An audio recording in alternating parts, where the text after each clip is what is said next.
Un pote à moi s'est tapé 7 nanas en 7 jours. Et non seulement ça fait rager tout le monde, mais je vais vous dire dans cet audio comment il a fait, son petit secret. Et avant de vous donner le secret, donc comment a fait cet ami en question pour coucher avec 7 nanas différentes qu'il ne connaissait pas, qu'il venait à peine de rencontrer, et en plus en le faisant au premier soir, alors que d'autres n'y arrivent pas. Je vais vous dire dans quelques minutes comment il fait. Mais avant ça, je vais parler d'un truc qui est assez drôle. C'est que il y a tout le monde qui rage. Il y a tout le monde qui rage de ça. Donc là, j'étais en train de discuter avec lui de ce sujet. Donc l'ami en question, c'est un très bon pote à moi avec qui on a fait un séjour à Budapest en Hongrie. On a passé quelques jours ensemble et c'était ce qu'on appelle un pèlerinage de séduction. C'est des trucs qu'on fait assez souvent et dont je parle sur mon Telegram. Pour ceux qui m'écoutent depuis YouTube, je rappelle que le lien pour intégrer mon Telegram privé où se trouve une partie de ma communauté est en lien dans la description. Et donc, on était en train de parler de ça. Et cet ami en question, il me dit que, en fait, il y a quelqu'un qu'il connaît qui est littéralement en train de rager, mais rager comme pas possible. Et c'est pas le seul, d'ailleurs, il y en a d'autres aussi qui a ragé. C'est-à-dire en faisant des commentaires du type « Non, mais si c'est tapé cette nana en 7 jours, c'est que les 7 nanas, elles sont moches. » Ouais, mais s'il l'a fait, c'est qu'elles sont pas jolies. Ah, mais s'il l'a fait, c'est que c'était des putes. Ah, mais je le crois pas. Il a menti. C'est pas vrai. C'est pas possible. Que des objections comme ça. Donc, juste pour décréter à la fin que non, c'est impossible. Et moi, ce que je peux vous dire, déjà, les personnes qui sont sur notre communauté de séduction savent que c'est possible. Les personnes qui suivent les différents programmes de formation chez DDP savent que c'est possible. Et il y en a qui arrivent justement parce qu'ils savent que c'est possible. Par contre, il y en a beaucoup, et c'est peut-être c'est le cas d'une partie des personnes qui écouteront cet audio. Il y a beaucoup de personnes qui pensent que c'est tout simplement impossible. Beaucoup de personnes ont la croyance que pour coucher avec une femme, il faut être gentil, il faut être sympa, il faut être beau gosse, il faut être pété de thunes, il faut avoir une belle situation, il faut ceci, il faut cela. Et ce qui est assez drôle, c'est que mon pote, en fait, c'est tout l'inverse. Je dis ça en rigolant, mais je vous jure, je suis mort de rire à chaque fois.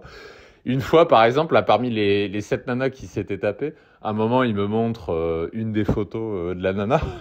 Et là, je regarde la photo et je fais « Hein ? Mais toi ?» Je l'ai regardé comme ça, je dis « Non, mais attends, toi, tu te... » Je dis « Qu'est-ce que tu vas en rencard avec des meufs comme ça ? C'est pas possible. » Genre le mec, donc il avait un date avec une nana, fit girl, blonde, super jolie, très beau corps, 1m75, apprêtée comme il faut, machin, hyper exigeante. Et en plus, sur son profil Tinder, elle mettait no one night stand, no friends with benefit, etc. Et mon pote, c'est un mec qui fait un boulot, mais... je pense qu'il écoutera cet audio, désolé, mais il l'avoue lui-même, il fait un boulot un peu banal, quoi. Je vais pas dire quel travail il fait, mais il fait un boulot... il fait pas un boulot plus passionnant que ça, quoi. C'est un travail normal, quoi. Où il a une paye normale. Il est pas plus ou moins payé que la majorité des gens. Il s'habille toujours pareil. Il met toujours les mêmes vêtements. Il dit toujours les mêmes trucs en date. Il a toujours le même mode opératoire. Il fait toujours la même chose. Et pourtant, il m'impressionne à chaque fois quand même. Il m'impressionne parce qu'il ramène à chaque fois. Et c'est ça qui met en rage beaucoup de mecs qui le connaissent et à qui il a raconté le séjour. Il y a beaucoup de mecs qui sont en rage de ça parce que eux n'y arrivent pas. Et ils pourraient y arriver. Il suffit de changer ses croyances. Il suffit d'avoir les bonnes croyances. Séduire une femme, c'est plus facile que ce que vous pensez. Et si vous êtes un peu puritain dans l'âme, vous seriez surpris de savoir à quoi ressemble la vie sexuelle d'une femme. Et je sais qu'il y a une partie des mecs qui ont du mal à l'accepter. C'est pour ça qu'ils se raccrochent souvent à des croyances du type non, mais il faut prendre son temps pour séduire, ça prend du temps, etc., etc. La réalité, c'est que vous n'imaginez pas à quel point déjà les nanas aiment le sexe, plus que vous ne le pensez. Et vous n'imaginez pas ce que sont prêtes à faire les nanas quand elles sont stimulées par un mec. Sachant que la stimulation, ça c'est quelque chose que je dis dans beaucoup de mes podcasts. Je vous invite à écouter les autres sur la chaîne de podcast si ce n'est pas déjà fait. Je rappelle, et je le dis souvent, que la séduction, La stimulation, la sexualisation, ça consiste à appuyer sur des boutons. Une fois que vous avez compris comment ça fonctionne, littéralement, c'est juste appuyer sur des boutons. C'est pas plus compliqué que ça. Encore faut-il savoir que le bouton existe et encore faut-il savoir comment appuyer dessus. Ça, c'est ce que je vous apprends, par exemple, dans les programmes qui s'intitulent le Dirty Talk et la Garçonnière ou la Dark Seduction aussi, qui sont 3 programmes phares qui sont parmi les plus appréciés d'ailleurs chez DDP. Je vous apprends comment on fait dans le détail. Donc, c'est juste des boutons. C'est pas plus compliqué que ça. Et mon pote a une maîtrise complète de ces boutons-là. Il sait exactement ce qu'il faut faire. Il sait quand il faut le faire, de quelle façon. Il sait si la nana freine un peu ou veut pas aller trop vite. Il sait exactement ce qu'il faut faire. Il maîtrise toutes les techniques qu'il y a derrière. Et en fait, c'est aussi simple que ça.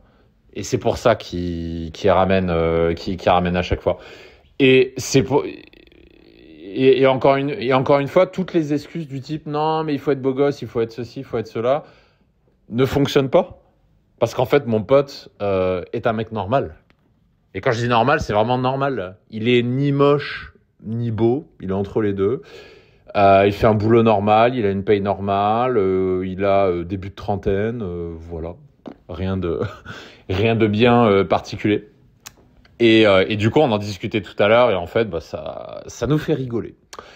Et vraiment, je vais vous donner quelques secrets dans cet audio parce que je vous en ai promis quelques-uns, mais on va commencer par le premier.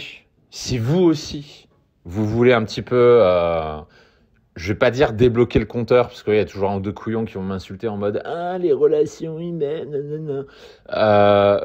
Et pour ceux d'ailleurs qui pensent ça, qui sont en mode ah mais les relations humaines machin, je vous invite à demander à une femme ce qui se dit dans les soirées filles, hein, parce que ça parfois c'est un reproche que j'ai déjà entendu. C'est-à-dire on m'a parfois reproché de dire ouais Mike il met des notes sur 10 au nana, il met des chiffres et des machins, ça c'est des trucs que j'ai déjà entendus. Les gars, si moi quand je parle de ça vous pensez que je suis trash, putain vous êtes à des années-lumière de ce que se disent les femmes entre elles, hein. Vous savez que les femmes entre elles, ça parle de taille de bite, de circonférence de bite, et ça parle de détails beaucoup plus trash que ce que nous les mecs on a l'habitude de dire, hein. Donc vous le savez peut-être pas si vous n'avez pas beaucoup d'expérience, mais les femmes entre elles, c'est bien plus dark que ce que vous pensez. Toujours est-il que le premier secret pour réussir ce genre de choses, ça commence par vos croyances.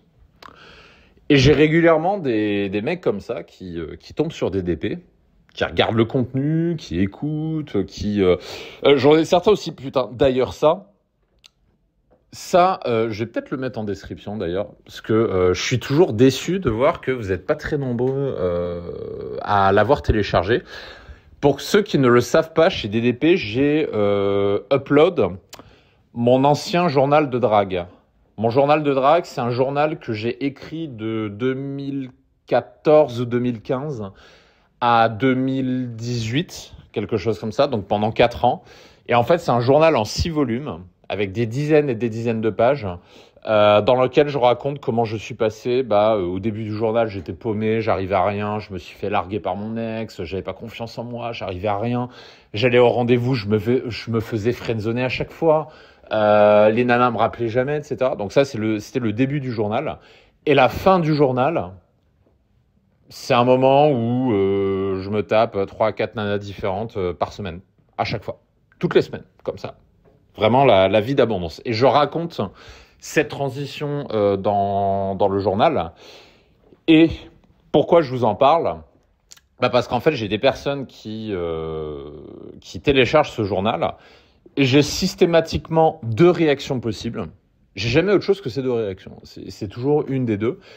Soit la personne a surkiffé, elle me dit putain c'est de Laurent Barre ton journal, c'est un truc de ouf, je pensais pas que c'était possible, de machin. Donc mindfuck en termes de croyances. Et attention, dans le journal il y a des trucs de ouf, hein. Il y a par exemple, à un moment je raconte une partouze qu'on avait fait à 5 mecs avec une nana. Les détails sont dans le journal.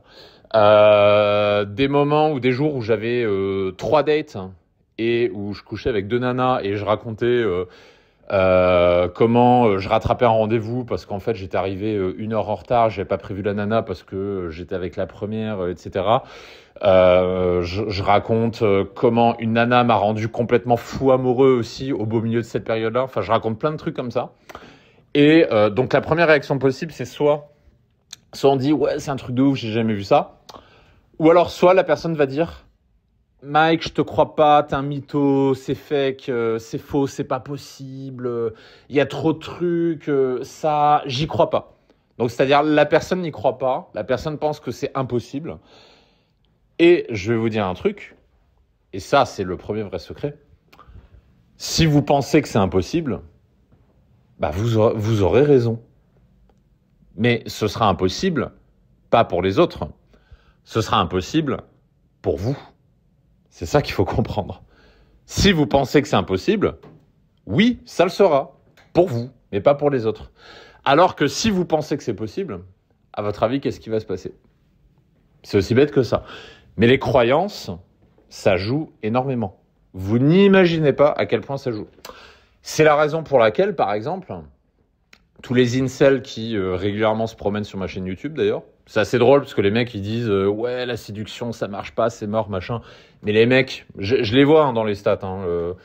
Vous le savez peut-être pas, mais sur YouTube par exemple, il y a des menus qui permettent de voir d'où vient l'audience, qui regarde les vidéos, etc. Et en fait, dans les audiences, ce que je vois, c'est qu'il y a énormément de red pill, d'incel, etc. Donc tous les mecs qui vont regarder des chaînes YouTube en mode ouais, les femmes, c'est trop difficile, c'est impossible, si t'es pas beau gosse, c'est mort, etc. Et ben en fait, ils regardent mes vidéos. C'est ça qui est drôle. C'est les mecs qui viennent poster en commentaire en mode ouais, connard, c'est pas vrai, va te faire foutre, machin. Mais les mecs, ils écoutent les vidéos. Donc ça me fera toujours marrer. Mais tout ça pour dire que, bah en fait, c'est pour ça que ces personnes-là, donc les incels par exemple, qui pensent que séduire est impossible si on n'a pas le beau physique, hein, que séduire de très belles femmes est impossible si on roule pas en Ferrari, que séduire est impossible si on n'a pas une Rolex au poignet, etc. Bah en fait, toutes ces personnes-là, ce qu'elles ne comprennent pas, c'est que l'erreur qu'elles font, c'est qu'elles créent leur propre prison. En fait, c'est aussi simple que ça. Et ça vaut pour tout. Et à l'inverse, j'ai mon pote qui n'a rien d'extraordinaire, mais qui a la croyance ferme et absolue, et je vais vous la donner, sa croyance. Ça, ce sera le secret numéro 2. Avant ça, je termine sur le secret numéro 1. Tout part des croyances. Posez-vous cette question. Je vous invite vraiment à méditer dessus, parce que ça peut tout changer pour vous. À votre avis, en omettant complètement la notion de ce qui est vrai, pas vrai, etc., parce que je sais qu'à chaque fois que je parle de croyances, il y a toujours des mecs qui débarquent, qui vont dire oui, mais une fois je suis tombé sur une étude de machin. Peut-être. Maintenant, écartons le factuel et posons une question très simple. À votre avis, est-ce que vous aurez plus de résultats avec des croyances constructives ou avec des croyances limitantes? Exemple de croyances constructives. J'ai un rendez-vous avec une nana. Si elle a fait un rendez-vous avec moi, c'est que je lui plais et qu'il est possible qu'on couche ensemble en 1 heure, en 2 heures.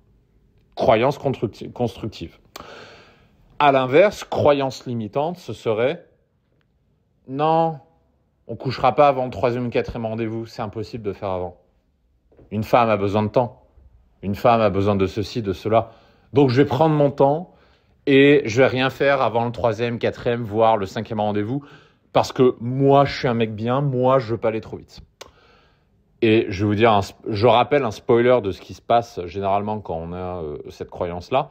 Généralement, quand on a une croyance limitante comme ça, je vais vous dire la vérité. La vérité, c'est que vous faites un rencard, parfois peut-être un 2e, mais ensuite, vous prenez un ghosting. Elle ne vous rappelle pas. Et pourquoi elle ne vous rappelle pas? Parce qu'entre-temps, elle est tombée sur un autre mec qui aurait été beaucoup plus rapide et audacieux que vous.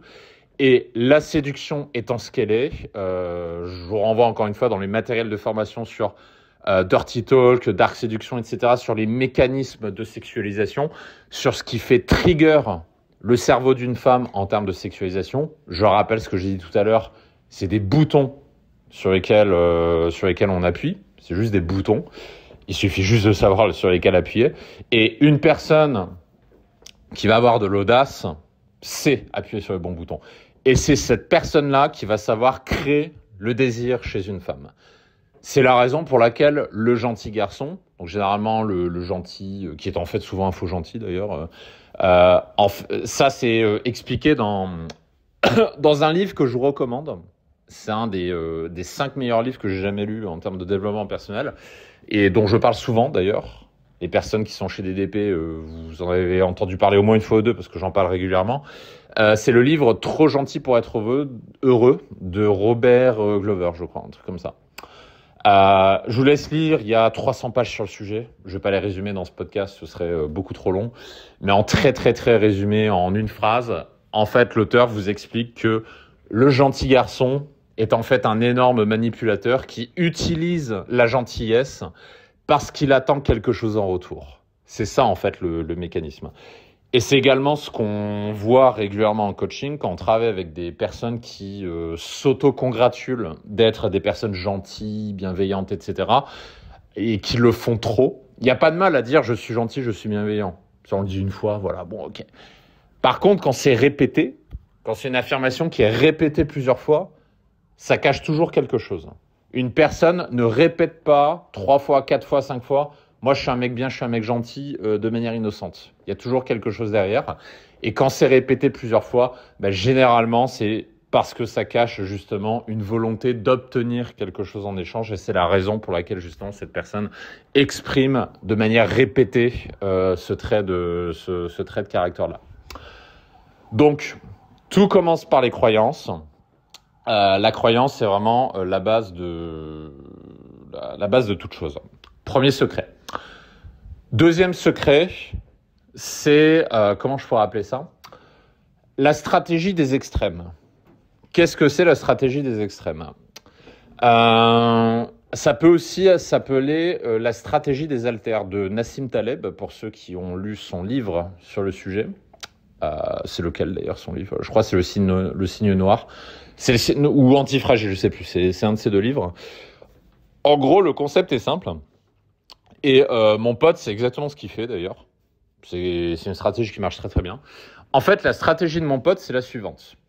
Et ça vous permet d'illustrer ce qu'est la stratégie des extrêmes. La plupart du temps dans l'année, il se focus sur sa vie. Il a une passion pour un sport, il a son travail et la majorité de son temps de vie, et sa famille bien sûr, et la majorité de son temps de vie, il le consacre à ça. Et de temps en temps, il se décrète une semaine ou un week-end pour aller à fond sur le game, pour faire que ça. Et c'est ça la stratégie des extrêmes. C'est ça le deuxième secret. C'est-à-dire, comment il a fait pour se taper cette nana en 7 jours ? Parce qu'en fait, durant cette petite semaine de vacances, il a décidé de mettre un focus à 100% sur ça, sur les rencontres. Et ça, c'est une des raisons, un des secrets pour lesquels il obtient des résultats étonnants. Et ça fonctionne comme ça dans toutes les disciplines. Ça s'appelle aussi accessoirement, par exemple pour ceux qui font de l'entrepreneuriat, la stratégie du focus. La stratégie du one thing aussi pour ceux qui ont lu le livre en question. La stratégie du focus, c'est simple, c'est vous mettez toute votre énergie sur un truc et vous zappez le reste. Et mon pote, c'est ce qu'il fait très très bien. Quand il dit « j'y vais pour rencontrer des nanas et pour draguer », il ne fait que ça. Ça dure le temps d'un week-end, mais il y va à fond. À l'inverse, que font la majorité des gens ? La majorité des gens, ils appliquent ce qu'on appelle la stratégie des moyennes, qui est à l'inverse de la stratégie des extrêmes. Et la stratégie des moyennes amène des résultats, dans le meilleur des cas, moyens.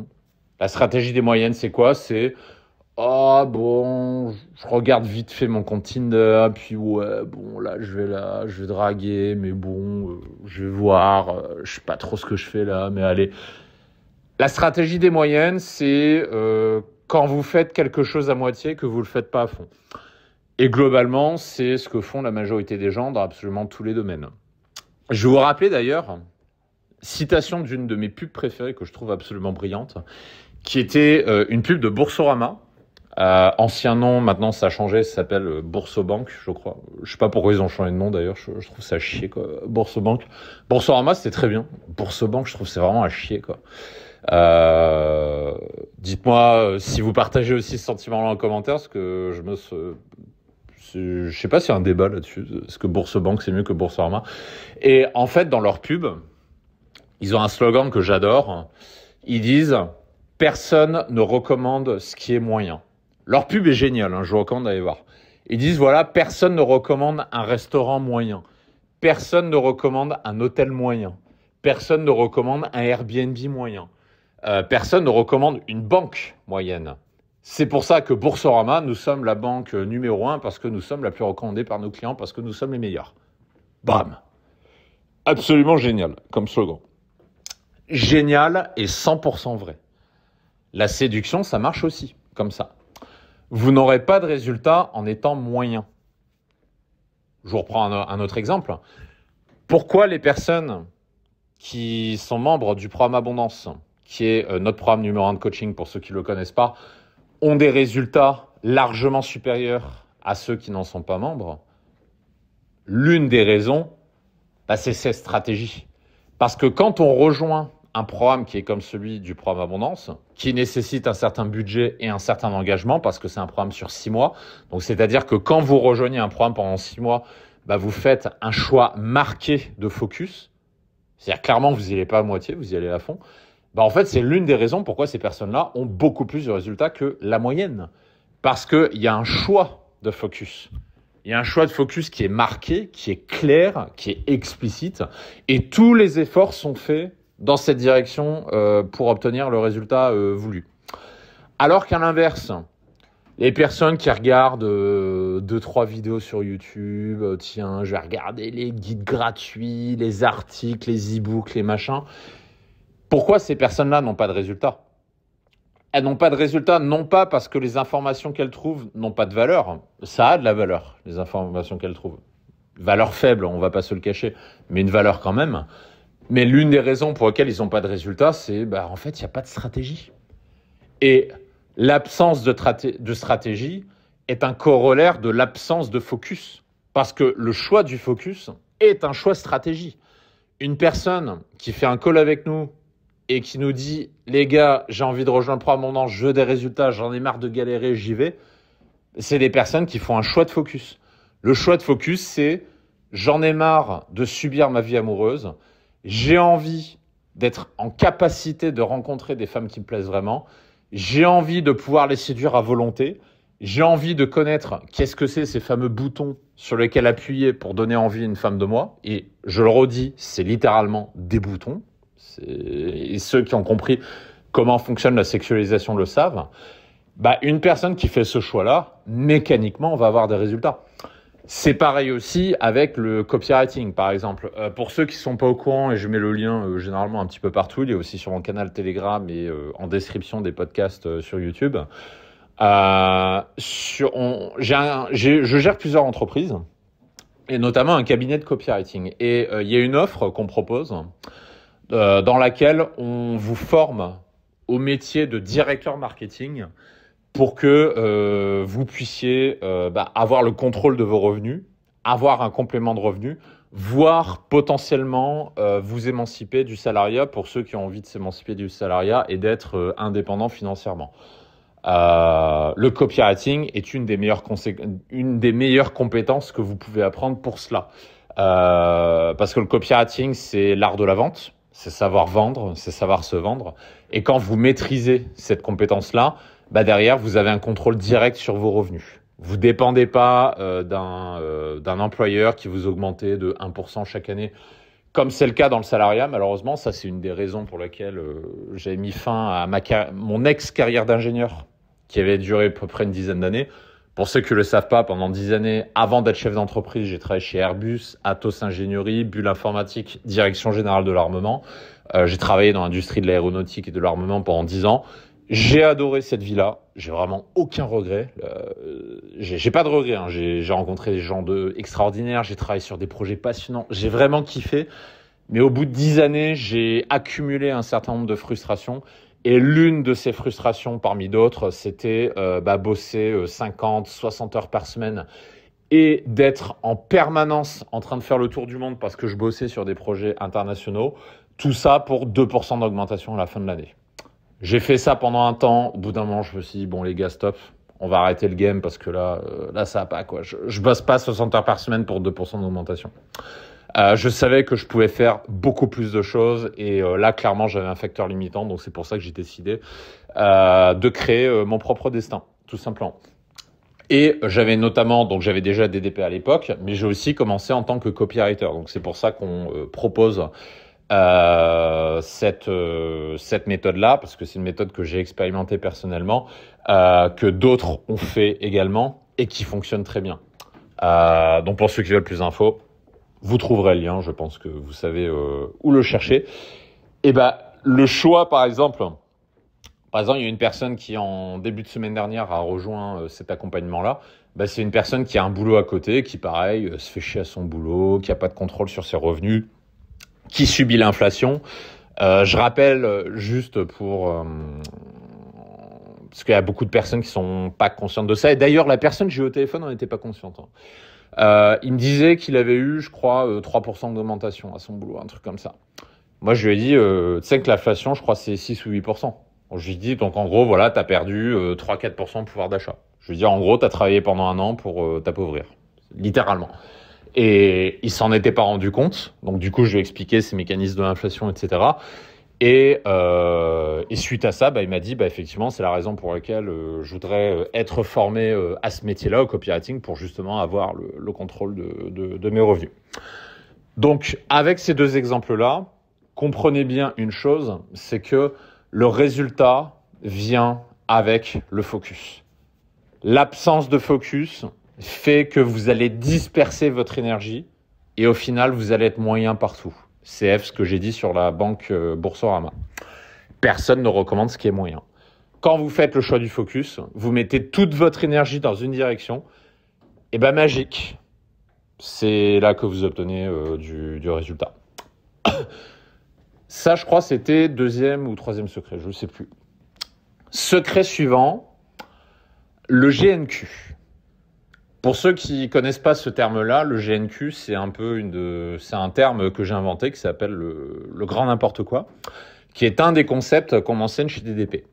Ce que je veux dire par là, la maîtrise du GNQ, ou plutôt le mindset GNQ, c'est plus une question d'état d'esprit. En fait, cet ami-là, il maîtrise le mindset du GNQ dans le sens où il dédramatise tout, mais surtout, non, il dédramatise tout, il prend rien personnellement et surtout, il prend tout à la rigolade. Mais il prend tout à la rigolade à l'extrême. C'est-à-dire, je sais pas, par exemple, quand on voyage, on aime bien faire des délires, genre on fait du multi-compte Tinder, c'est-à-dire on crée 3 comptes Tinder en ligne simultanément, par exemple. Et quand il se fait bloquer un de ses comptes Tinder, il rigole. Quand une nana le bloque parce qu'il a trop sexualisé, ça le fait rigoler. Quand il va au bar, qu'il se close la nana, qu'il la ramène en bas de chez lui, qu'il n'a pas réussi à la faire monter, il rigole. Il envoie des gifs de risitas à des potes en disant « Ah, j'ai passé 2 heures avec elle, et puis elle n'a pas voulu monter, et puis on est parti, et puis elle m'a bloqué. » Et ça le fait rigoler. Et c'est ça, l'état d'esprit GNQ. Pourquoi ça marche ? Parce que, ce faisant, avec cet état d'esprit, ce mindset GNQ, en fait, vous êtes tout simplement inattaquable sur votre ego. C'est-à-dire qu'en gros, il n'y a rien qui vous affecte négativement. L'une des raisons pour lesquelles les mecs n'ont pas de résultats, c'est qu'au moindre échec, râteau ou de ce que vous voulez, les mecs, ils sont en PLS pendant une semaine. Par exemple, en drague de rue, ça, il y en a beaucoup qui ont ce problème. En drague de rue, c'est-à-dire les mecs, en gros, ils vont open une nana. La nana dit non, elle se casse. Les mecs, ils reviennent la queue entre les jambes, ils badent et puis ils n'arrivent plus à rien faire. L'une des clés qui vous permettra d'obtenir des résultats en séduction, c'est d'être invulnérable à l'échec. Et mieux qu'être invulnérable à l'échec, c'est de le tourner en dérision. C'est ce que j'appelle la méthode GNQ. Avec un mindset, un état d'esprit GNQ, il n'y a littéralement rien qui peut vous arrêter. Tout ce qui vous arrive est marrant, est drôle, est fun. Et en fait, ce qui se passe quand vous êtes dans cet état d'esprit-là, bizarrement, en fait, vous créez du positif, tout simplement. Il n'y a que des choses positives qui s'arrivent parce que le moindre truc qui vous arrive, vous le tournez de manière positive. Alors qu'un mec qui sera à l'inverse de cet état d'esprit GNQ, c'est typiquement le mec qui va tout prendre personnellement. Il se prend un râteau, il le prend personnellement. Il y a un truc qui marche pas, il le prend personnellement.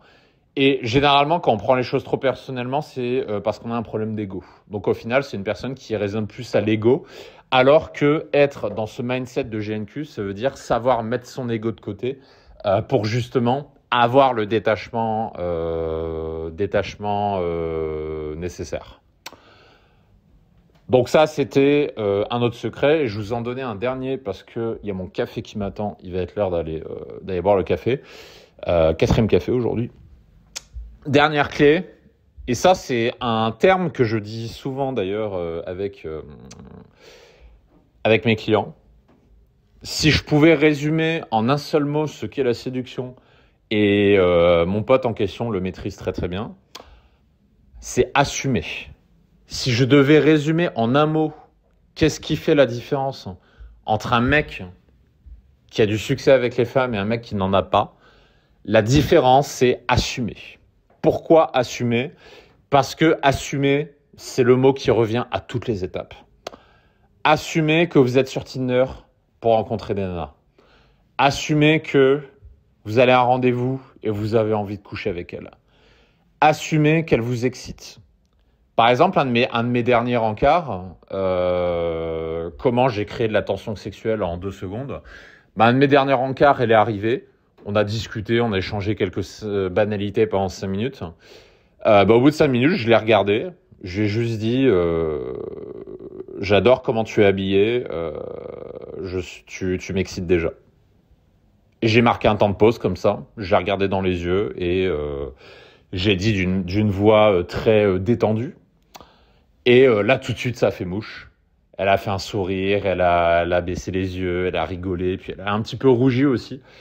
Et on s'est embrassé 15 minutes après. Un truc comme ça. Manière très très simple de créer de la sexualisation. Et comment ça a été possible ? Avec ce mot magique. Le mot magique, c'est assumer. Assumez tout ce que vous faites. Assumez que les nanas ont envie de sexe. Assumez que les nanas aiment plus le sexe que les hommes. Et ça, ceux qui ont un peu d'expérience en séduction le savent. Les femmes sont encore plus accros au sexe que l'homme. Ça, je vous le garantis. Bien sûr, nous les mecs, on aime baiser. Mais les nanas, quand elles tombent sur un mec qui sait les stimuler, je peux vous garantir qu'elles sont 10 fois plus accros que les mecs. Donc, assumez que les nanas adorent le sexe. Assumez que la nana, quand elle vient en rendez-vous et qu'elle est attirée par vous, elle a envie que vous fassiez escalader le truc. Elle n'a pas envie d'attendre 4 rendez-vous pour coucher avec vous. Elle n'a pas envie de ça. Une nana, elle est comme vous. Elle a des envies, elle a des besoins, elle a envie de s'amuser. C'est pas plus différent que nous les mecs. Donc assumez vos intentions, assumez que vous avez envie de la ramener à l'appart pour coucher avec elle. Assumez vos envies, assumez qu'elle vous attire, assumez que vous avez mis du parfum parce que vous aimez plaire, assumez que vous êtes bien habillé parce que vous aimez plaire. Faut l'assumer complètement. Assumez tout ce que vous faites. Et mon pote, c'est ce qu'il fait, il assume tout. Il assume qu'il est là pour coucher avec des femmes. Il assume qu'il fait ce qu'il faut pour que ça se passe le premier soir.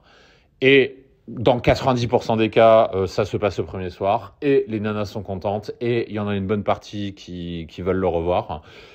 Et ça pose absolument aucun problème. C'était le dernier petit secret, assumer. Et pour aller plus loin, pour ceux qui écoutent depuis YouTube, je vous renvoie à description. Et pour ceux qui sont sur Telegram, aux ressources qui sont affichées sur le message qui sont épinglées.